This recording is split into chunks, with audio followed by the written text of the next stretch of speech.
Kweli si kweli? Kweli kabisa. Kuna hesabu nyingi ulifundishwa za vishazi na vishirikishi, vigawe na vipeuo. Sijui unaviapply wapi? Amina. Vipeuo huo unaviapply? Vigawe vidogo vya shirika? Hapana. Vipo, unatakiwa uiapply. Pambana kutafuta sehemu ya kukichomeka kigawe. Haleluya. Amina. Yale yote uliofundishwa na mwalimu wa sayansi Kim, hakikisha umeapply. Amina. Maana hapa ninachokufundisha alafu kaondoka hivi hivi itakuwa ni hatari sana. Amina. Usifanye kama kipeuo. Sema nitafanyia kazi. Nitafanyia kazi. Maarifa ya kufungua familia, ya kufungua ukoo, kila kifungo kilichotutesa leo kikafunguke kwa jina la Yesu Kristo. Soma. Wapate faida kwa njia isiyo halali. Unaona? Mstari wa 28. Na manabii wake wamewapakia chokaa isiyorogwa. Nitarudia. Amina. Mstari wa 28. Ndio. Na manabii wake wamewapakia chokaa isiyokorogwa vyema, wakiona ubatili na kuwatabilia maneno ya uongo, wakisema, Bwana Mungu asema hivi, iwapo Bwana hakusema neno. Unapokwenda kwa nabii wa uongo na akakutabiria, ujue unajaribia maisha wewe mwenyewe. Mungu hapa anamwadhibu yule aliyetabiriwa. Amina. Kwa sababu umemwendea manabii wa uongo wakakutabiria na wewe ukashangilia. Kwa hiyo inatakiwa kuwa makini sana katika masuala ya kiroho, katika masuala ya maombezi. Ghadhabu ya Mungu inaelekezwa kwa watu wa nyumba kwa sababu wametabiriwa na manabii wa uongo wakati Mungu hajasema. Kuna vifungo vingine unavipitia kwa sababu mama yako au baba yako walienda kwa mganga wa kienyeji akawatabiria vya uongo. Amina. Kile kifungo unatembea nacho. Amina. Kwa hiyo lazima sasa, kama kweli unataka kufungua familia, upite humu mote humu. Amina. Unamwambia Mungu, kama tulienda kwa waganga, ndio, kama wazazi wangu walienda kwa mnabii wa uongo wakatabiriwa, Bwana naomba toba juu ya wazazi wangu. Amina. Ndio maana hii maandiko yote unatakiwa uyasome na ujue kuna keys, kuna codes nyingi za kukufungua. Amina. Unabaki kwenye vifungo kwa sababu umeng'ang'ania maandiko yako matatu. Amina. Ndio hayo unadili nayo. Amen. Kata, funua, piga, pangua. Wakati kinachokufunga wewe ni unabii alitabiriwa mama yako mzazi. Amina. Na akakubali. Amina. Na akatoa sadaka. Amina. Sababu alitabiriwa si lazima atoe hapo kwa nabii.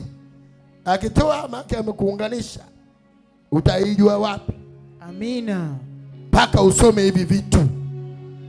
Na wewe kama muombezi wa familia lazima utafute maarifa mengi ya kuchimba huku na huku mpaka upate funguo. Manake sasa funguo kamili hauijui. Unaambiwa katika hili gate upande wa pili, au pengine na wewe mwenyewe upo upande huo na ndugu zako wote umefungwa. Sasa wewe ndio angalau umepewa banchi la maufunguo mengi. Amina. Haujui which one to use. Si lazima uanze kujaribu hii uchokonoe mpaka utakapokutana na the right key. Amina. Mara mlango umefunguka, naambia twendeni mabraza. Amina. Twendeni masista. Kabisa. Wanatoka mbio. Amen. Kutoka kwenye zizi. Amina. Ndio maana tunapewa funguo nyingi, hatujui wewe ulifungwa na kitu gani. lakini Mungu akatuonyesha huyu alifungwa, mama yake alitoa sadaka. Tunaenda moja kwa moja kwenye ufunguo wa sadaka ya mganga. Amina. Tunabatilisha, tunalipa kwa damu ya Yesu, kwa sababu Yesu alilipa madeni haya yote. Amina. Sema amen. Amen. Na ndio maana Yesu alivyokuja akamwaga damu yake pale msalabani, akasema hii ndio damu ya ukombozi, inapenya kila mahali, inafungua kila kitu. Amina. Sema Bwana Yesu. Bwana Yesu. Mahali popote nilipofungwa, niliposhikiliwa, naomba unionyeshe ufunguo sahihi wa kufungua ukoo. Sema amina. Amen. Leo unaupokea ufunguo. Amen. Leo unaupokea ufunguo wa kufungua mlango uliofunga ndugu zako. Amen. Sema amen. Amen. Tuendelee kusoma mstari wa 29. Watu wa nchi wametumia udhalimu, wamewanyang'anya kwa nguvu, naam, wamewatenda jeuri, ndio maskini na wahitaji. Nao haya yote ni makosa. Amen. Haujui, pengine baba yako alizulumu mtu. Amen. Ndio maana mnapitia mateso. Mali mlizo nazo mmerithishwa. Haujui baba yako alizulumu maskini, aliiba, alichukua mali ya mjane. Yote haya ni laana na kifungo, na inarithishwa. Amina. Kwenye nyumba, inatembea kwenye bloodline, ndani ya damu kinapita. Baba yako ana deni na wewe umeririthi deni kwa kupitia damu. Amina. Na unakufa tena na madeni usipopata the right teaching. Usipopata mafundisho sahihi, unaenda kufa katika dhambi.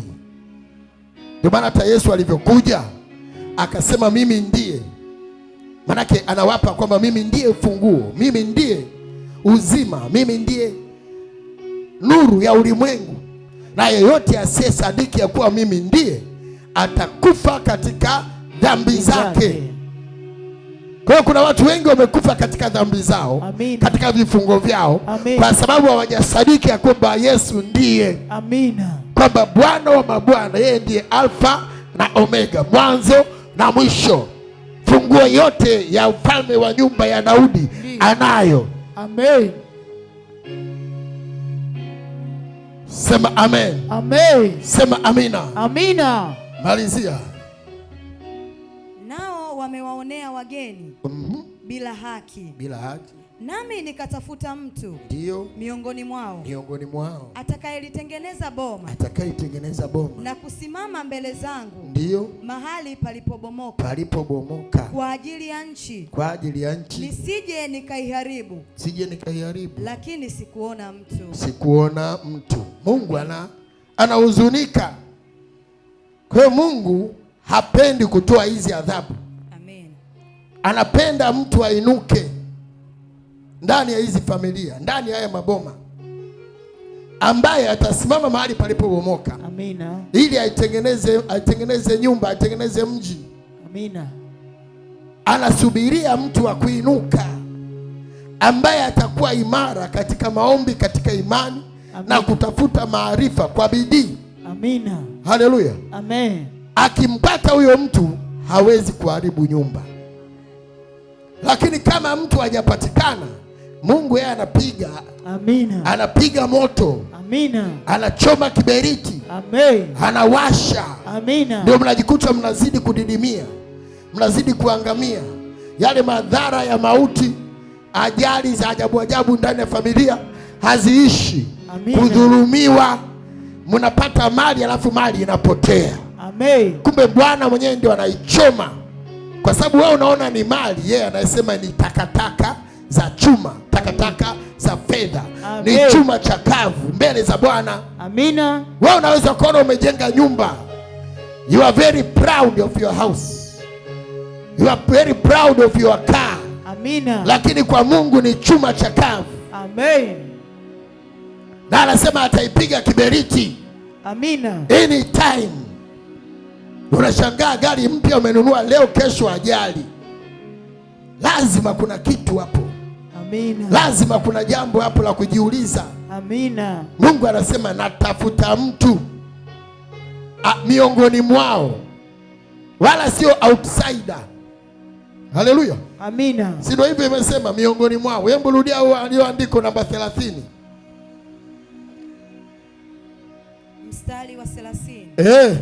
Nami nikatafuta mtu miongoni mwao atakayelitengeneza boma na kusimama mbele zangu mahali palipobomoka kwa ajili ya nchi. Yes. Nisije nikaharibu.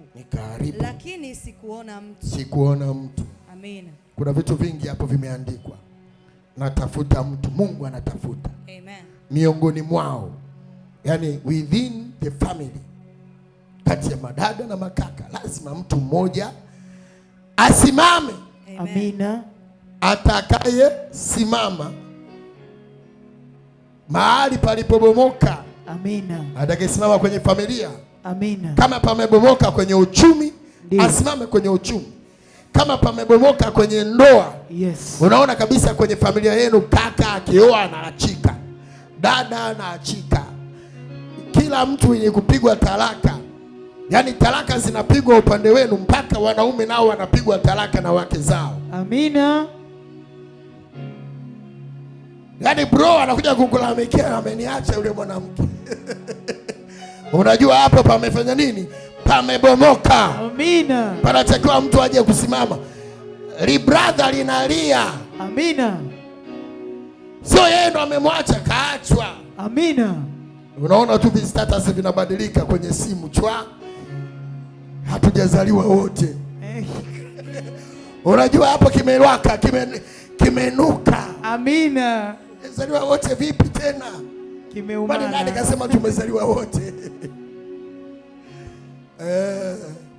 Unajua hapa panatakiwa mtu asimame mahali palipobomoka. Amina. Pasipotokea mtu wa kusimama, ndio hiyo talaka itatembea humo mpaka mchanganyikiwe. Amina. Mpaka mvurugikiwe. Kabisa kabisa. Na wale walio kwenye ndoa ndio wako hatarini. Amina. Kwa sababu talaka inakuja. Amen.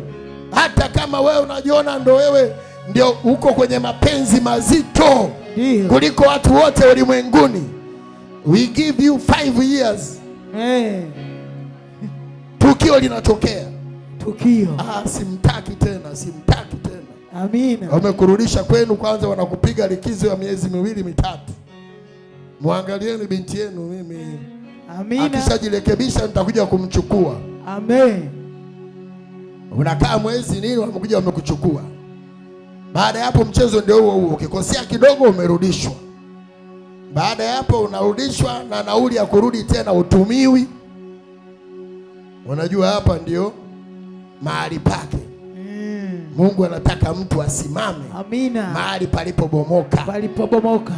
Asipompata anasema yeye anaendelea na utaratibu wake ule ule wa kuachilia moto. Amina. Watu wengi tunapitia mateso ya kutoka kwa Mungu, wala sio kwa shetani. Shetani akikutesa wewe, simple tu unamuomba Mungu, Mungu anapindua. Ila akikutesa Mungu mwenyewe, you are in big trouble. Amina. Sema big trouble. Big trouble. Usisahau hiyo. Iandike kwenye daftari. Andika. Haya maarifa mimi nakupa yanapotea hivi hivi. Uandike ufanye nini? Amina. Hizi zote ni funguo. Mliiba mali za mjane, mliiba mali ya maskini, mlimwaga damu. Hivi vitu vipo kwenye ukoo. Wewe haujui, lakini baba yako anajua. Amina. Firstborn anajua. Amina. Anajua mali hii ilipatikanaje. Amina. Vinawatesa wote. Mungu anasema nisipate mtu wa kusimama mahali palipobomoka. Lakini leo nataka kuinua waombezi hapa. Amina. Ambao watasimama mahali palipobomoka kwa ajili ya familia zao. Amina. Kwa ajili ya watoto wao. Amen. Kwa ajili ya ndoa zao. Amina. Kwa ajili ya uchumi. Yes. Kwa ajili ya biashara. Amina. Kwa ajili ya kazi. Amen. Kwa ajili ya maeneo ya kiroho. Amina. Kwa ajili ya huduma za utumishi. Amen. Kwa ajili ya kazi za kihuduma. Amina. Kwa ajili ya mambo yote ambayo Mungu ameyaweka. Amina. Hawa waombezi wana jukumu la kurudisha kusudi la Mungu kabisa ndani ya familia. Amen. Hata kama kusudi likiibiwa na shetani, ndio huyo atakayesimama ndio atajenga ukuta. Amina. Atajenga mahali palipobomoka. Amina. Atapanga mawe. Ndio. Sema amen. Amen. Sema Bwana Yesu.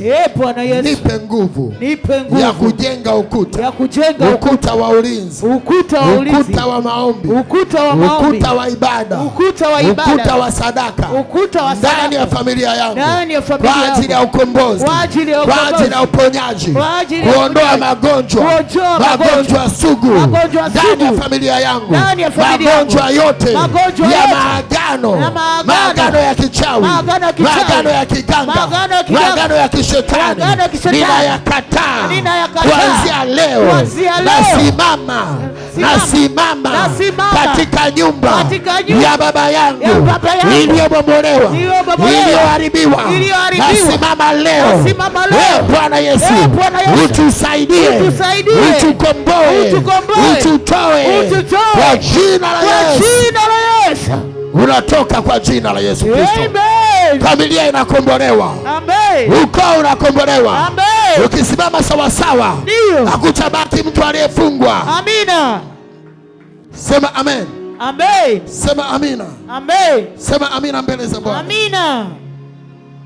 Kwa hiyo Mungu anakupa chanzo cha machukizo na anakupa solution kwamba I just need one person. Amina. Akasimama imara. Amina. Nitaiponya nchi. Amina. Wewe unayesikia ujumbe huu wa leo ndio huyo mtu mmoja. Amina. Hahitaji watu wengi kabisa. Hahitaji kikosi. Amina. Hahitaji kikundi. Amina. Anataka mtu mmoja. Sema mtu mmoja. Mmoja. Kurudisha kusudi la Mungu ndani ya familia. Kufungua baraka za kifamilia. Naomba uandike hizi pointi za maombi. Leo usiku ukienda nyumbani, simama, omba kuvunja vifungo vya kizazi, vifungo vya kurithi. Amen. Vifungo vya kizazi, vifungo vya kurithi. Pointi ya pili, kuzuia mipango ya adui. Mipango yote ambayo imeandaliwa juu ya familia, juu ya ukoo, juu ya nyumba, kuhusiana na masuala yote, simama leo kuvunja usiku wa leo. Pointi namba ngapi inafuata? Namba 4, kufungua baraka za familia. Kuna mwingine ameandika moja tu mpaka sasa hivi. Tupo namba 4. Kama ya kwako ni 3, hebu igilizia hapo kwa jirani. Kufungua baraka za kifamilia.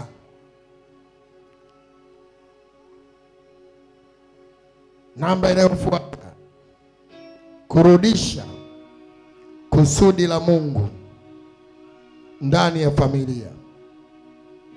Naomba uzishughulikie hizi usiku wa leo unapokuwa umeenda nyumbani. Mtu mmoja anisomee, aliyeandika vizuri, mmoja anisomee na mimi nikaombe kwetu. Namba 1, kurudisha kusudi la familia. Namba 2, kuvunja vifungo vya kizazi. Namba 3, kurudisha mipango ya Mungu. Na namba 4 ni kufungua baraka za familia. Namba 5, kurudisha kusudi la Mungu. Na kuna kuzuia mipango ya adui. Umeiweka hiyo? Amen. Namba 6 hiyo. Iweke. Hiyo ni muhimu. Adui ana mipango mingi. Andiko Ezekieli 22:30, na alitafuta mtu miongoni mwao atakayejenga ukuta na kusimama mbele zangu kwa ajili ya nchi mahali palipobomoka. Utamwambia Yesu ya kwamba mimi nimesimama kama mwombezi wa familia, nasimama mahali palipobomoka. Sasa kila mtu anajua kwenye familia yake ni kitu gani kimebomoka. Pengine eneo la baraka, baraka ya uzao, baraka ya uchumi, baraka ya kiroho imebomoka. Unajua, pengine eneo la afya, afya zimeshambuliwa na nguvu za magonjwa, au pamebomoka eneo la uhai, watu wanakufa. Kuna kitu kinaitwa premature death, kifo kabla ya wakati. Vijana wanapofikia muda mzuri wa kuanza kuzalisha mali ndio wanakufa. Watu wakiolewa ndio wanakufa. Kuna patterns mbalimbali kwenye familia yako, uanze kuzishughulikia. Ila unapoanza kuzishughulikia ujue vita inakwenda kuchemka. Leo Mungu akusaidie. Amina.